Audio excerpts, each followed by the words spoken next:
بسم اللہ الرحمن الرحیم. السلام علیکم ناظرین, welcome to the program voice of Gilgit Baltistan اور میں ہوں آپ کی ہوسٹ مہوش ممتاز بیگ. ناظرین, گلگت بلتستان میں جہاں الیکشن کی تیاریاں عروج پر ہیں, وہی گلگت بلتستان کی آئینی حیثیت زیر بحث ہے. جہاں مختلف پارٹیز گلگت بلتستان میں الیکشن کی تیاریوں میں مصروف ہے, وہی گلگت بلتستان کو صوبہ بنانے کے لیے تنظیم سازی جاری ہے. کیا یہ ایک صرف افواہ ہے یا لالی پاپ ہے, یا واقعی اب وقت آ چکا ہے کہ گلگت بلتستان کو کانسٹیٹیوشنل رائٹس دیے جائیں گے؟ اس کے اوپر آج ہم بات کریں گے, because today's our topic is provincial constitutional status of Gilgit Baltistan and election Gilgit Baltistan 2020. اور اس پہ بات کرنے کے لیے آج ہمارے ساتھ بہت ہی معزز مہمان ہمارے ساتھ موجود ہیں. آئیے ان کا تعارف کرواتے ہیں. ہمارے ساتھ موجود ہے اس وقت minister law and parliamentary affairs Gilgit Baltistan Yasin Baltistani advocate صاحب. السلام علیکم and welcome to the programme.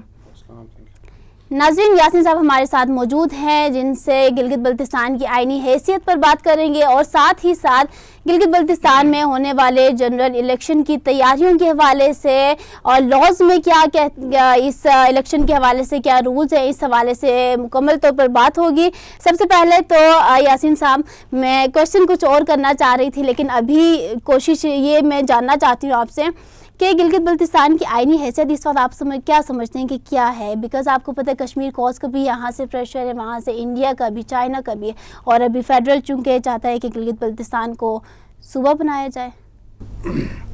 Thank you Mehwish کہ آپ نے آج اس پروگرام میں مجھے مدعو کیا اور کچھ بولنے کا موقع فراہم کیا. پہلی بات تو یہ ہے کہ جو گلگت بلتستان کی جو اسٹیٹس ہیں, جو کانسٹیٹیوشنل اسٹیٹس جو کہ عرصہ دراز سے یعنی کہ تقریباً 72-73 سالوں سے یہ ایک زیر بحث رہی ہے, اور وقتاً فوقتاً جو ہے گلگت بلتستان کے عوام کی طرف سے, وہاں کے رہنے والے لوگوں کی طرف سے آوازیں اٹھتی رہیں ان کے رائٹس کے حوالے سے, ان کی جو فنڈامنٹل رائٹس کے حوالے سے, ان کے دیگر حقوق کے حوالے سے, ان کے رائٹ آف ریپرزنٹیشن کے حوالے سے. سب سے امپورٹنٹ بات جو کہ انہیں حاصل نہیں تھے, تو وقتاً فوقتاً یہ باتیں جو ہے مختلف فورمز پہ, نیشنل لیول پہ, انٹرنیشنل لیول پہ چیزیں ہوتی رہیں, اور یہاں تک کہ اس کے اوپر جو ہے سپریم کورٹ آف پاکستان میں 1999 میں ایک پٹیشن کے اوپر بھی فیصلہ آیا. سپریم کورٹ آف پاکستان نے یہ ڈکلیئر کیا کہ گلگت بلتستان کے اس وقت اس کو گلگت بلتستان کا لفظ نام نہیں دیا گیا تھا, ناردرن ایریاز کا لفظ استعمال ہوتا تھا. تو شمالی علاقے جات کے لوگوں کو جو ہے فیڈرل گورنمنٹ کو ڈائریکشن دیا تھا کہ 6 مہینے کے اندر تو وہ تمام بنیادی حقوق فراہم کیے جائیں جو کہ پاکستان کے دیگر خطے کے لوگوں کو حاصل ہیں. اس کے اوپر جو ہے عمل درآمد نہیں ہوا, جو کہ ان دا ٹرو لیٹر سپرٹ ابھی تک جو ہے نہیں ہوا. خیر, اس پہ ریاست پاکستان کی بھی بہت ساری کچھ پیچیدگیاں تھیں, مجبوریاں تھیں کہ گلگت بلتستان کے حوالے سے ایک اہم اور ٹھوس فیصلہ جو ہے کرنے کے حوالے سے. تو یہ ریاست پاکستان کی جو پالیسی بھی کچھ مجبوریاں تھیں, اس میں کچھ انٹرنیشنل جو UN ریزولوشن کی بات ہوتی ہے وہ آڑے آ رہا تھا, اور اس طرف انڈیا کے زیر قبضہ کچھ کشمیر کی جو پارٹس ہیں وہ بھی تھوڑا سا ایشوز آ رہے تھے, بہت ساری چیزیں تھیں. خیر اوورال بہت مسائل تھے, بہت سے مسائل تھے, لیکن یہ ہے کہ یہ امر حقیقت ہے کہ گلگت بلتستان کے لوگوں کو ابھی تک 73 سال گزرنے کے باوجود وہ تمام سہولیات, وہ تمام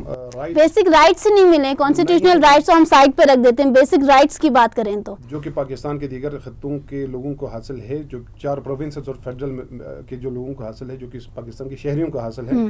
وہ پاکستان کے گلگت بلتستان کے لوگوں کو ابھی تک حاصل نہیں ہے. جس میں سب سے امپورٹنٹ بات جو کہ ڈیموکریٹک اور جمہوری سوسائٹی میں جو اہمیت کا حامل ہوتی ہے وہ رائٹ آف ریپرزنٹیشن ہوتی ہے. تو گلگت بلتستان کے جو ہے بڑے فورمز پہ, نیشنل اسمبلی میں, سینیٹ میں پاکستان کے کہیں پہ رائٹ آف ریپرزنٹیشن حاصل نہیں ہے. ٹھیک ہو گیا. اوکے, ابھی ریسنٹلی نیشنل پریس کلب اسلام آباد میں نگران سیٹ اپ کے 4 سے 5 ممبران نے پریس کانفرنس کیا, جس میں انہوں نے آئینی صوبے کو فوکس کیا اور اس پہ روشنی ڈالی. اور اسی کے برعکس یوتھ کا بھی ایک پریس کانفرنس ہوا جس میں انہوں نے آئینی عبوری صوبے کی بات کی. تو یہ کیا ابھی بھی ہم کہیں کہ still we are not on one page? بات یہ ہے مہوش کہ جس پریس کانفرنس کی بات کر رہے اس میں بھی تھا, اور میں اور میرے ساتھی وزیر تھا محمد القائد صاحب, ہم ہی لیڈ کر رہے تھے. ادھر یقیناً یہی بات ہوئی کہ بنیادی طور اس پروگرام میں بھی میں نے یہی کہا تھا کہ گلگت بلتستان کے لوگ پاکستان کے ساتھ, ریاست پاکستان کے ساتھ شروع دن سے یعنی کہ جب سے گلگت آزاد ہوا، اس کے بعد 1 نومبر کو 1947 کو گلگت آزاد ہوا، 1 سے لے کر 15 تک گلگت میں انڈیپینڈنٹ ریاست کی حیثیت سے گلگت اپنی وجود دنیا کے نقشے پر گلگت وجود میں آ گئے اور اس کے اپنے جو ہے نظام مملکت جو ہے مقامی سطح پر جو ہے وجود میں آئی، جس کا جو ہے جو سربراہ تھا شاہ رئیس خان صاحب، اس نو مولود جو ہے ریاست کا جو سربراہ تھا، اس نے حکمرانی کی اور اس نے اس دوران جو ریاست پاکستان کے گورنر جنرل صاحب کو، قائد محمد علی جناح صاحب کو انہوں نے خط لکھا کہ ہم نے اپنی مدد کے تحت آزادی کر لی ہے، اب ہم پاکستان کے ساتھ غیر مشروع طور پر الحاق چاہتے ہیں، پاکستان میں شامل ہونا چاہتے ہیں، جس کو منظور کر کے، جس کو تسلیم کرتے ہوئے قائد اعظم محمد علی جناح نے اپنا نمائندہ جو کہ خیبر پختونخوا میں آپ کی، یہ تو رہی ہسٹری کی بات نا۔ ابھی جو میں نے کہا کہ کیا اسٹل ہم ایک پیج پہ نہیں ہیں، ابھی نگران سیٹ اپ کے ممبران کچھ اور بات کر رہے ہیں، یوتھ کچھ اور ابھی پولیٹیکل لیڈر جو ہے کل کو کچھ اور بات کہہ دیں گے، تو یہ کیا ہو رہا ہے؟ نہیں، میں اسی طرف آ رہا تھا۔ بات ایسا نہیں ہے کہ جس میں بہت بڑا ڈویژن آف اوپینینز ہونا ہے، ٹھیک ہے، جب ہیومن سوسائٹی ہے، انسان رہتے ہیں تو اس میں ڈفرینس آف اوپینین آنا ہے، ساروں کا 100% جو ہے ایک ہی خیال نہیں ہوتا ہے، پرنسپلی سب ایگریڈ ہے۔ ایگریڈ یوں ہے کہ گلگت بلتستان جو ہے پاکستان کا حصہ ہے، ہم تو یہ سمجھتے ہیں کہ گلگت بلتستان پاکستان کا پرنسپل حصہ ہے۔ 16 نومبر کو جب ریاست پاکستان نے 1948 کے 16 نومبر کو اپنا نمائندہ بھیج کے گلگت کے جو نظام ہے ریاست کے، اس کو اپنے ہاتھ میں لے کے سلطنت کی کیا کہتے ہیں وہاں کے تمام حکمرانی کے جو معاملات ہیں اپنے ہاتھ میں لے لیا، اس دن سے ہم سمجھتے ہیں کہ ہم پاکستان میں اصولی طور پر شامل ہو چکے ہیں، ٹھیک ہے۔ اب رہی بات کہ اس کے بعد کچھ یونائٹڈ نیشن کے ریزولوشن سامنے آ جاتی ہیں، معاملات سامنے آنے کے بعد کچھ چیزیں ایشوز کھڑے ہو گئے۔ اب یہاں پہ بات یہ ہے کہ آیا گلگت بلتستان کو صوبائی سٹیٹس ملنا چاہیے فارملی، کانسٹیٹیوشنلی، یہ سوال ہے۔ اس میں ہمارا تو یہ موقف، ہماری جو منزل ہے وہ جو permanent part of Pakistan formally declare کروانا ہے کانسٹیٹیوشنلی، کہ اب ہم جو ہے پاکستان کے اٹوٹ انگ ہے گلگت بلتستان اور ہم لازمی حصہ ہے جس کو ڈکلیئر کیا جائے۔ اب یہاں پہ اگر ریاست پاکستان کو، حکومت پاکستان کو کچھ مجبوریاں اگر کشمیر ایشوز کے حوالے سے آتے ہیں تو ٹھیک ہے، ہم بھی سمجھتے ہیں کہ کشمیر ایشو جو ہے اہم ایشو ہے، ہم بھی کشمیریوں کے ساتھ کھڑے ہیں۔ شروع سے لے کر اب تک گلگت بلتستان کے لوگوں نے بھی دیگر پاکستان کے خطوں سے لیکن کیا کشمیری کھڑے ہیں اس وقت گلگت بلتستان کے ساتھ؟ نہیں، یہی تو بات ہے، یہی بات ہے کہ ہم ان کے ساتھ کھڑے ہیں، کشمیر کے بہن بھائی، ہمارے بہن بھائی، ہم ان کے ساتھ ہر لمحہ بلمحہ جہاں قربانی کی درکار ہو، ماضی میں بھی دی ہیں، اب بھی دے رہے ہیں اور آئندہ بھی دیں گے۔ کشمیر کاز کے اوپر ہر چیز جو ہم انشاءاللہ تعالیٰ گلگت بلتستان کی عوام جو ہے قربان کرنے کے لیے تیار ہے، لیکن اس کا مطلب یہ نہیں ہے کہ گلگت بلتستان کے لوگوں کو جب تک کشمیر کا مسئلہ حل نہیں ہوتا ہے ایسے ہی پھینک کے رکھا جائے، ان کو کہیں پہ شنوائی نہ ہو۔ یہ گلگت بلتستان کے لوگوں کے ساتھ بہت، لیکن آپ نہیں سمجھتے گلگت بلتستان کے عوام خود چاہتے ہیں کہ ہمیں لٹکایا جائے جب تک کہ کشمیر کا فیصلہ نہ ہو، ان کا ساتھ دے کر، ان کے ساتھ یکجہتی کر کے آگے سے کیا رسپانس آ رہا ہے، اس کا کیا ریئیکشن جائے گا؟ ٹھیک ہے، یہ ہمارے کشمیر کے جو ہمارے بہن بھائی ہیں، کشمیر کے ہمارے بہن بھائی ہیں، ان کا ہماری طرف جو ہے نا کوئی اچھا جو ہے نا کوئی کوآپریٹو جو ہے نا کوئی سمپیتھیٹیکل جو ہے اپروچ نہیں رہا۔ یہ ہماری شکوہ ہے ان سے۔ 73 سال گزرنے کے بعد گلگت بلتستان کے رائٹس کے حوالے سے، لوگوں کے حقوق کے حوالے سے کشمیر سائڈ سے، کشمیر کے بہن بھائیوں کی طرف سے، کشمیر کے حکمرانوں کی طرف سے کوئی جو ہے لیکن یہ شکوہ تو کہیں پہ نظر ہی نہیں آ رہا۔ نہیں، شکوہ نہیں ہے۔ اب یہ ہمارا یہ وہ موقع ہے کہ جس میں ہم شکوہ کرتے ہیں کہ اب ہمیں کوئی جو ہے، بھلے ہماری ڈیمانڈ یہ ہے کہ پرماننٹ سولوشن کے طور پر، پرماننٹ پارٹ آف اسٹیٹ اگر نہیں بنانا چاہتے تو انٹرم طور پر، پروویژنلی، عارضی طور پر پاکستان کا حصہ بنا کے اس کو جو وہ رائٹس دیے جائیں گلگت بلتستان کے لوگوں کو جو کہ دیگر پاکستان کے خطے کے لوگوں کو حاصل ہے۔ جب کشمیر کے پلیبسائٹ کی بات ہوگی، رائے شماری کی بات ہوگی، ریفرینڈم کی بات ہوگی، تو یقیناً گلگت بلتستان کے لوگوں کے ووٹ بینک یہاں پہ پڑا ہوا ہے، وہ we will participate in the referendum process. وہاں پہ پاکستان کے یہ ہونے کی صورت میں پروویژنلی اگر دیتے ہیں، کم سے کم پروویژنلی اگر دیتے ہیں تو اس سے کشمیر کا آج کوئی بھی نقصان نہیں ہے۔ Okay, do you think that this government is interested کہ گلگت بلتستان کو صوبہ بنانا چاہیے، یا اس کے اوپر کوئی آپ کو لگتا ہے کہ بیک پہ کام ہو رہا ہے، یا لالی پاپ آپ سمجھتے ہیں کہ اس بار بھی ہے؟ میں آپ کو بتا دوں کہ اللہ کے فضل و کرم سے گلگت بلتستان کو آئینی طور پر، آئینی دھارے میں پرماننٹ لانے کے لیے پاکستان کے تمام میجر پولیٹیکل اسٹیک ہولڈرز ہیں، پولیٹیکل پارٹی سب کے سب متفق ہیں۔ اب کیسے؟ پاکستان